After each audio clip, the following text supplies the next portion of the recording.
the search continues for the driver who hit and killed an elderly man in Taunton last night and drove off. 85-year-old Joel Ferreira was hit by a pickup truck on Middleborough Avenue. Now police have released more information about the car believed to have hit him.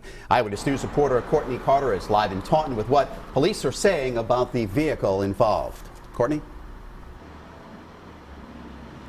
Well, Mike and Steve, late this afternoon, investigators tell us it was a blue or dark colored pickup truck. And I spoke to friends of the victim who say they can't believe that someone will leave their friend in the road. According to the DA's office, this is a truck that hit 85-year-old Jose Ferreira Wednesday evening. And it seems almost everyone in this community knew him. I've seen the man many times. I knew him. I didn't know him personally.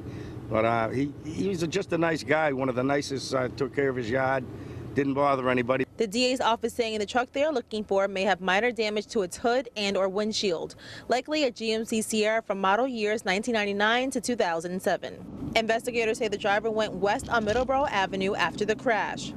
Ferreira's pastor tells Eyewitness News he can't believe a man who battled cancer and lost his wife was treated like this. That was not easy either, but he got through it, and so we would often talk at the door of the church here. He was a true man of faith, and I'd see him both here at Mass and at other parish functions. A testament to this community's love for Ferreira, this sign with his picture. We have come to a point where it is okay to hit, kill, keep going. May God have mercy on all of us. The rest of his church community hurt and in mourning. He had a great love for his family, and I think missed his wife very much. He was widowed, and we were just so stunned last night to hear of his death. And in disbelief that someone would in their community do this. The man didn't bother anybody. You can't let something like that go. You can't. It's not right. Now, investigators say they believe there are other witnesses and any details would be helpful. Coming up new at 6, I spoke with residents that tell me the avenue is dangerous and something needs to be done about it. Live in Taunton, I'm Courtney Carter, Eyewitness News. The latest developments now in the investigation into last night's hit and run in Taunton that left an elderly man dead. Now this afternoon, the Bristol County District Attorney's Office released images of a vehicle of interest believed to be a GMC Sierra pickup truck today. We also learned about the 85-year-old victim. Eyewitness News reporter Courtney Carter has been working this story. She continues our local coverage live in Taunton.